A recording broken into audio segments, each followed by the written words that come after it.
Halo dan selamat datang kembali di channel saya Jonathan Tamrin. Di awal bulan Juni ini, banyak emiten yang sudah mulai merilis laporan keuangan update kuartal 1 tahun 2022 mereka. Setelah saya coba cek lebih lanjut, saya kok menemukan sektor properti ini mulai menarik. Karena kinerja kuartal 1 tahun 2022-nya itu sudah mulai menunjukkan ke arah perbaikan nih, dibandingkan pada saat awal maupun pertengahan pandemi COVID beberapa tahun lalu. Saya juga sempat buat polling ya di Instagram saya sendiri. Saya tanya ke teman-teman kira-kira emiten properti mana nih yang mau saya bahas untuk saya bandingkan nih kinerja fundamentalnya.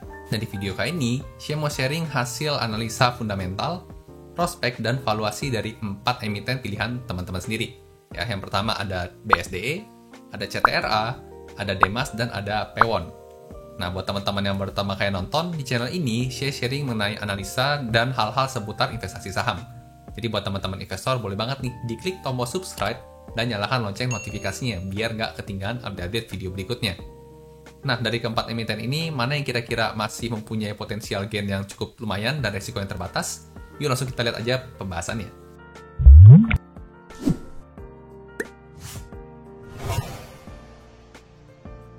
Oke, sekarang kita akan masuk ke pembahasan sektor properti melaju, mana yang terbaik buat dikoleksi, analisa fundamental, prospek, dan valuasi sektor properti update kuartal 1 tahun 2022. Untuk 4 emiten ini ya, BSDE, CTRA, Demas, dan Pewon. Nah, seperti biasa, kita akan bahas dulu sekilas profil perusahaan yang mau kita bahas di video kali ini. Ya, ada 4. Kalau kita lihat dari tahun didirikannya, BSDE itu sejak tahun 84, Citra sejak tahun 81, Demas sejak tahun 93, dan Pewon sejak tahun 82. Dari segi usia, bisa kita lihat kalau CTRA yang paling tua ya, paling pertama berdiri dibandingkan 3 emiten lainnya. Kalau dari sisi IPO-nya sendiri, BSDE sejak tahun 2008, CTRA sejak tahun 94, Demas tahun 2015, dan Pewon sejak tahun 89. Nah, Demas di sini yang paling muda ya. Tahun 2015 dia baru IPO, sedangkan Citra yang paling pertama kali IPO ya dibanding 3 lainnya di tahun 94. Jadi dari segi track record untuk CTRA ini sudah cukup panjang gitu ya. Nah, selanjutnya dari sisi market cap, kalau kita lihat BSDE saat video ini dibuat ada di angka 19,7 triliun, CTRA di 18,3 triliun, Demas di 8,7 triliun, dan Pewon ada di 24,8 triliun. Jadi dari sisi besarnya perusahaan, di sini bisa kita lihat Pewon paling besar ya dibanding 3 yang lainnya, ada di 24,8 triliun, sedangkan Demas di sini yang paling kecil hanya di 8,7 triliun rupiah aja. Nah, untuk pemilikan masyarakatnya juga kita bisa perhatikan untuk BSDE di 40,3% ya dimiliki oleh masyarakat sahamnya, CTRA di 46,6%, Demas di 17,7%, dan Pewon di 31,3%. Di sini kalau kita lihat masih cukup oke ya, karena semua emiten ini masih di bawah angka 50%, di mana pemegang saham pengendali masih punya kuasa untuk mengendalikan perusahaannya dibanding masyarakat. Nah, selanjutnya kalau kita lihat dari sumber revenue, ini ada beberapa perbedaan ya dari 4 emiten ini. Ya, kalau kita lihat BSDE, dia disumbang revenue-nya paling besar dari sisi real estate nih, sebesar 86,8%. Oh ya, ini semua angka-angka dari update kuartal 1 tahun 2022 ya. Nah, untuk segmen propertinya, BSDE hanya menyumbang 6,9% nih ternyata dari total revenue-nya. Dan kemudian ternyata BSDE juga punya jalan tol ya, yang menyumbang 6,3% dari total revenue. Untuk CTRA sendiri, real estate menyumbang 75% ya, paling besar. Lalu kemudian juga ada sewa sebesar 13% dan lain-lain sebesar 11%. Nah, untuk Demas sendiri, kita bisa lihat ya, untuk propertinya di sini sangat signifikan paling banyak ya, menyumbang 99,6% dari total revenue-nya. Kemudian ada hotel sangat sedikit ya, hanya 0,4%. Jadi bisa dibilang untuk segmen usahanya si Demas ini nggak terlalu diversifikasi ya. Dia full fokusnya di properti aja, sekitar 99 hampir 100%. Nah, kemudian yang terakhir untuk Pewon ini cukup menarik ya. Seperti yang kita tahu, Pewon ini kan nggak cuma jual properti, tapi juga jual sewa ya, sewa tenan di mall. Dan di sini kalau kita lihat sumber revenue-nya, yang pertama ya, pengusahaan pusat perkantoran, perbelanjaan, dan apartemen servis itu menyumbang 52,8% revenue-nya. Ini yang sewa tenan ya. Lalu kemudian ada real estate yang penjualan propertinya di 35,6%. Sedangkan dia juga punya perhotelan yang menyumbang 11,6%. Jadi memang untuk si Pewon ini spesial sendiri karena dia cukup banyak yang sifatnya leasing tempat usaha ya, di perkantoran atau di mall-mall. Oke, jadi ini sekilas profil perusahaan yang kita akan bahas di video kali ini. Kita akan lanjut ke bagian kinerja keuangannya ya. Dimulai dari sisi profitabilitasnya dulu.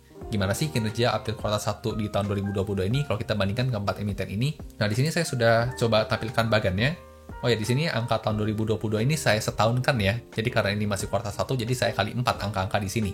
Dan semuanya dalam miliar rupiah. Nah, sekilas di sini kalau kita lihat kan rame ya, angkanya banyak banget karena kita bandingin 4 emiten.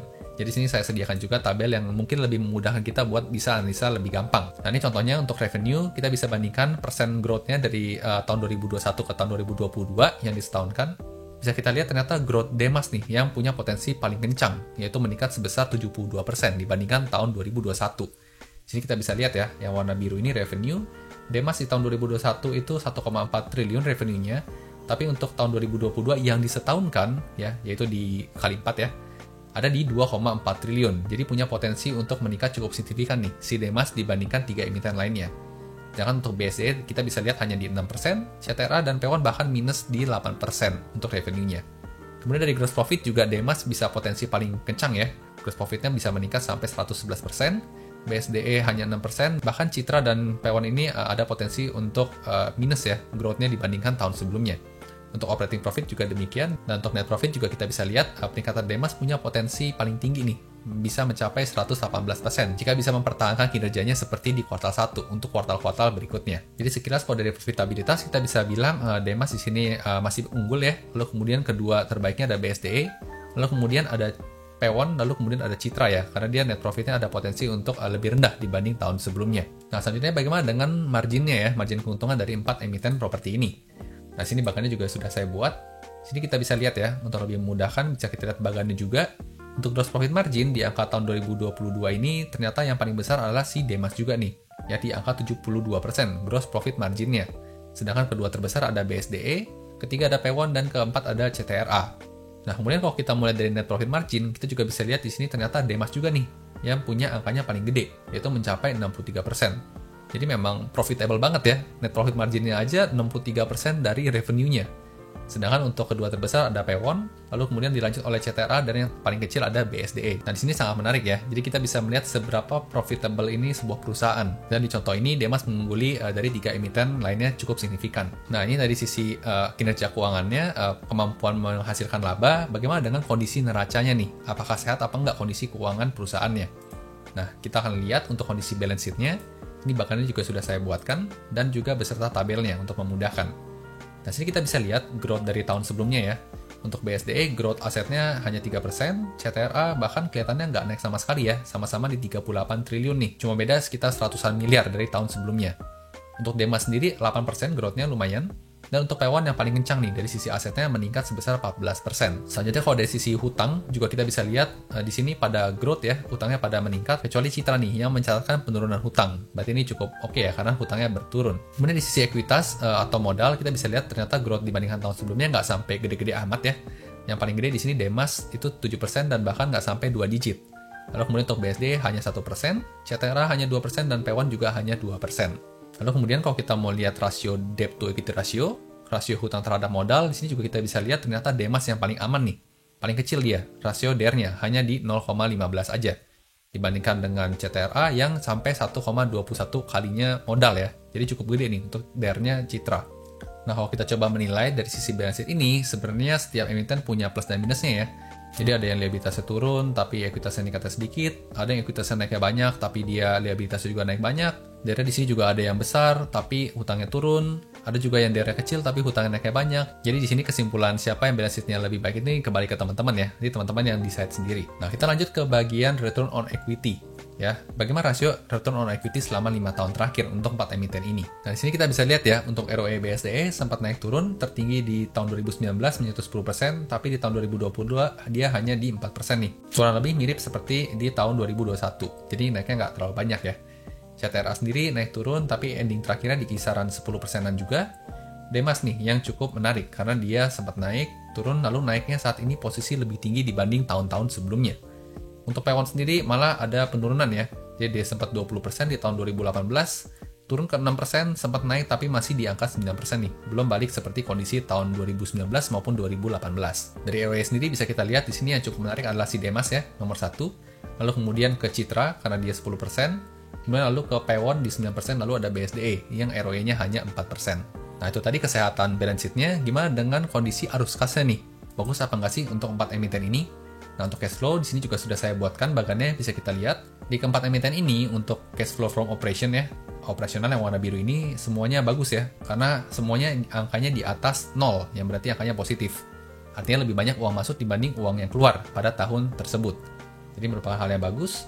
Untuk yang warna oranye, ya ini angkanya negatif, banyak, sempat positif dikit, negatif, dan sini dominan negatif ya. Ini juga hal yang bagus, karena cash flow from investment itu bagusnya juga negatif, yang menandakan kalau perusahaan itu ekspansi dibandingkan divestasi. Jadi kita memang cari yang oranye itu negatif. Lalu kemudian untuk financingnya sendiri yang abu-abu, BSD ini sempat nambah hutang ya. Nih, di tahun 2018 angkanya positif, di tahun 2020 angkanya positif, meskipun di tahun 2021 tuh angkanya negatif lumayan ya. Citra juga sempat nambah hutang, lalu membayar hutang. Nah, Demas nih yang angkanya konsisten lebih banyak negatifnya untuk financingnya. Ini merupakan hal yang bagus ya. Dan untuk P1 sendiri, untuk financingnya yang abu-abu juga lumayan ya. Banyakan negatifnya, sempat positif sedikit, tapi lumayan oke lah. Jadi dari sisi arus kas kalau kita mau simpulkan, memang Demas di sini masih lebih oke ya dibanding 3 yang lainnya. Nah, tadi kita sudah lihat kemampuan menghasilkan laba perusahaan, lalu kita lihat kesehatan neracanya, lalu kesehatan arus kasnya. Sekarang kita akan masuk ke bagian yang paling menarik nih, yaitu soal valuasi. Nah, di sini kita akan coba lihat kira-kira dari 4 emiten ini masih tergolong under value, over value atau harga wajar sih saat ini. Nah, untuk rasio valuasi seperti biasa kita akan gunakan 3 ya di sini. Yang pertama ada valuasi menurut PBV. Nah, ini pergerakan PBV selama 5 tahun terakhir. BSD sempat di angka 1, sekarang saat ini posisinya di 0,62 ya. Berarti semakin murah nih saat ini. Lalu kemudian untuk CTRA di 1,05 saat ini masih tergolong fair ya, ada di angka sekitar 1 untuk PBV-nya.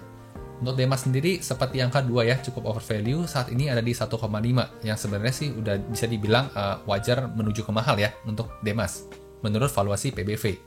Untuk P1 sendiri sempat di 2, lalu kemudian saat ini di 1,51. Nah, kalau kita mau coba bandingkan secara average 5 tahun terakhir, BSD itu saat ini di 0,62, average-nya di 0,8. Jadi ada upside potensial sebesar 32%.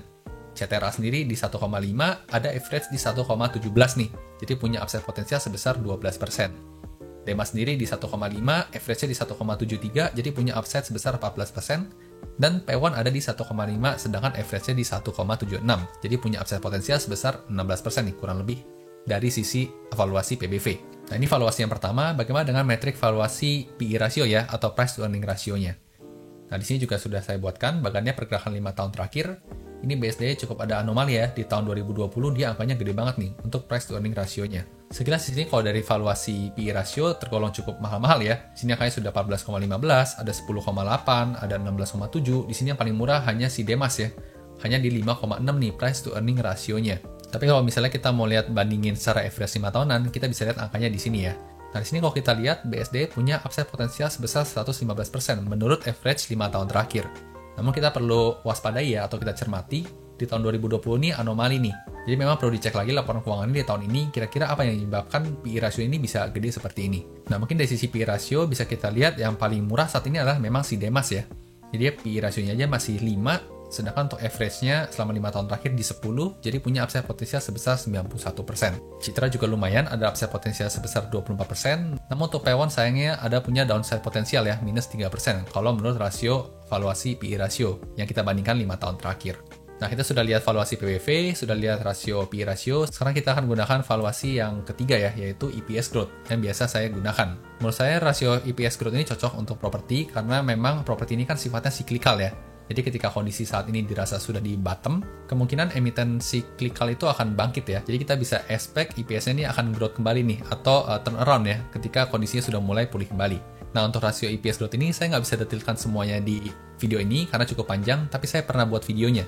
Jadi buat teman-teman yang mau belajar, saya taruh linknya di atas ya. Jadi nanti bisa langsung diklik dan belajar aja di sana. Jadi di sini saya menggunakan 2 asumsi ya. Yang pertama, inflasinya saya cap 50% untuk 10 tahun. Lalu kemudian untuk growth EPS-nya 4% aja selama setahun. Jadi basically untuk EPS growth ini kita memproyeksikan EPS selama 10 tahun ke depan, lalu kemudian kita diskonkan dengan inflasinya. Lalu kita bisa cari nilai intrinsiknya, kira-kira harusnya harga wajarnya di berapa sih, gitu ya. Nah, setelah dihitung, maka akan muncul di perhitungan seperti ini. Kalau kita coba bandingkan keempat emiten saat ini dengan nilai intrinsiknya di masa depan, maka untuk BSD punya upside potensial sebesar 105% nih, dengan margin of safety-nya 51%. Lumayan banget ya. Lalu kemudian untuk CTRA sendiri ada upside potensial sebesar 52% dan margin of safety 34%. Demas juga lumayan gede, 77% dan margin of safety-nya di 44%. Nah, untuk P1 sendiri upside potensialnya di 4% dan margin of safety-nya hanya di 3%. Jadi menurut EPS growth ini untuk P1 tergolong harga wajar nih kondisi saat ini. Sedangkan untuk BSDE, Citra, dan Demas itu tergolong cukup under value. Jadi dari sini kita bisa bandingkan ya, dari 3 rasio valuasi tadi, ada PBV, PE ratio, dan EPS growth, kira-kira mana sih yang konsisten menunjukkan bahwa saham tersebut under value gitu ya. Untuk bisa kita teliti lebih lanjut lagi. Oke, selanjutnya kita masuk ke bagian prospek sektor properti. Nah, ini adalah analisa prospek yang saya temukan di sektor properti. Yang pertama, ekonomi Indonesia ini mulai pulih ya pasca pandemi COVID-19 sejak tahun 2020. Jadi memang pemulihan ekonomi ini akan berdampak positif pada sektor-sektor yang ada di Indonesia, terutama juga properti juga. Lalu kemudian industri properti juga menunjukkan perbaikan kinerja keuangan ya. Tadi bisa kita lihat contohnya untuk Demas dan BSDE. Cuma tadi juga kita lihat ada beberapa emiten yang masih belum pulih ya, bahkan masih minus juga. Kemudian prospek selanjutnya, saat ini juga ada insentif PPN ditanggung pemerintah ya, untuk pembelian hunian baru nih. Jadi memang ada katalis positif dari pemerintah sendiri memberikan diskon PPN untuk pembelian hunian baru. Ini pasti akan mendongkrak untuk kinerja keuangan si emiten properti. Khususnya kalau teman-teman update, insentif ini berlaku sampai kuartal ketiga tahun 2022 ya. Jadi memang lumayan banget. Prospek selanjutnya ada suku bunga di Indonesia masih ditahan pada level terendah nih. Nah, suku bunga ini seperti kita tahu kan akan berpengaruh pada suku bunga KPR. Jika suku bunga rendah, maka KPR juga rendah, maka konsumen juga akan lebih senang untuk beli properti karena lagi nggak terlalu mahal gitu ya, apalagi ada insentifnya. Nah, selain prospek positif, saya juga temukan prospek negatif ya, adanya kenaikan PPN menjadi 11% nih di tahun ini. Meskipun kesannya sedikit ya, 10% jadi 11%, tapi 1% untuk pembelian properti itu lumayan gede. Jadi kenaikan PPN ini merupakan sentimen yang cukup negatif juga ke emiten properti. Kemudian yang terakhir, ada potensi kenaikan suku bunga nih oleh Bank Sentral Dunia. Jadi kalau kita perhatikan makroekonomi, The Fed ya, Bank Sentral Amerika itu sedang mencanangkan untuk menaikkan suku bunga nih. Dan kalau mereka menaikkan suku bunga, biasanya Indonesia juga akan ikutan naikin suku bunga. Dimana kalau suku bunga naik, berarti suku bunga KPR juga naik, berarti properti makin mahal. Jadi katalisnya negatif. Selanjutnya kita masuk ke bagian kesimpulan ya, bagian terakhir dari saya pribadi. Yang pertama adalah emiten properti memiliki siklus. Jadi ketika berada di bawah, besar kemungkinan untuk kembali rebound. Ya kita ingat ya, untuk sektor properti ini merupakan sektor yang termasuk siklikal. Jadi dia punya masa naik dan turunnya. Kemudian kesimpulan kedua, untuk dari sisi fundamental, menurut saya pribadi, Demas di sini yang nomor 1 nih dibanding 3 lainnya. Lalu kemudian disusul oleh BSDE, kemudian Pewon dan CTRA yang paling terakhirnya. Kemudian dari sisi valuasi, BSDE, CTRA, dan Demas masih tergolong under value ya. Tapi untuk Pewon sepertinya sudah di harga wajar nih, kalau kita lihat perhitungannya tadi. Kemudian yang terakhir, kenaikan kinerja keuangan ini masih sangat mungkin berlanjut, mengingat industri properti memiliki siklus. Jadi memang sektor properti saat pandemi kemarin sangat tertekan ya. Dan saat ini, belakangan ini baru menunjukkan mulai perbaikan. Jadi perbaikan kinerja masih sangat mungkin berlanjut, mengingat sektor properti itu punya siklus. Tapi seperti tadi sudah dijelaskan, yang perlu diwaspadai adalah kenaikan suku bunga ya. Karena kalau kenaikan suku bunga itu punya sentimen yang negatif buat properti. Seperti biasa, disclaimer dulu, tujuan dari video ini bukan untuk memberikan rekomendasi beli atau jual suatu saham ya. Jadi ini pure hasil sharing saya, mungkin buat teman-teman bisa dapat insight, bagus. Tapi untuk beli atau jual, teman-teman tetap harus melakukan PR-nya sendiri ya, atau do your own research. Oke, jadi itu tadi hasil sharing analisa fundamental, prospek, dan valuasi dari 4 emiten properti pilihan teman-teman. Oh ya teman-teman, di analisa ini saya menggunakan file dari RDFE ya.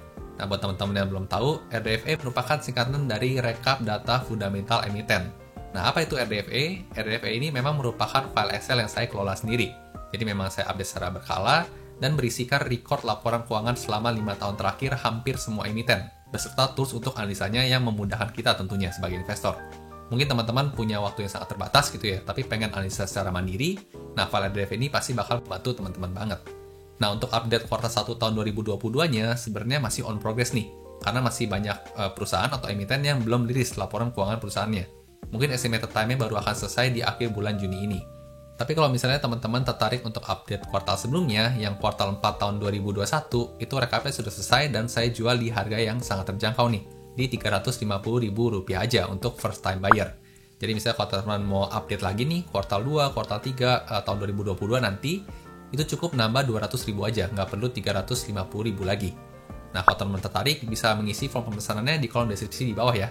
Atau mungkin teman-teman mau coba file sampelnya dulu buat ngecek kira-kira cocok apa enggak sama workflow analisanya teman-teman, boleh banget. Langsung di follow aja Instagram saya di @jonathantamrin dan langsung DM aja. Kok Mas atau Bang boleh terserah gitu ya. Mau minta file RDFE-nya dong buat sampelnya mau coba gitu. Nanti akan saya langsung kirim linknya di sana buat teman-teman bisa coba dulu. Oke, setelah penjelasan tadi, gimana nih dari teman-teman sendiri? Apakah jadi tertarik untuk melirik sektor properti atau malah jauh-jauh dan wait and see dulu? Tuliskan pendapat dan komentar teman-teman di kolom komentar di bawah ya, biar bisa kita diskusin lebih lanjut lagi. Suka video seperti ini? Jangan lupa berikan like dan bagikan ke teman-teman investor lainnya ya, supaya makin jago analisa sahamnya. Sampai jumpa di video berikutnya.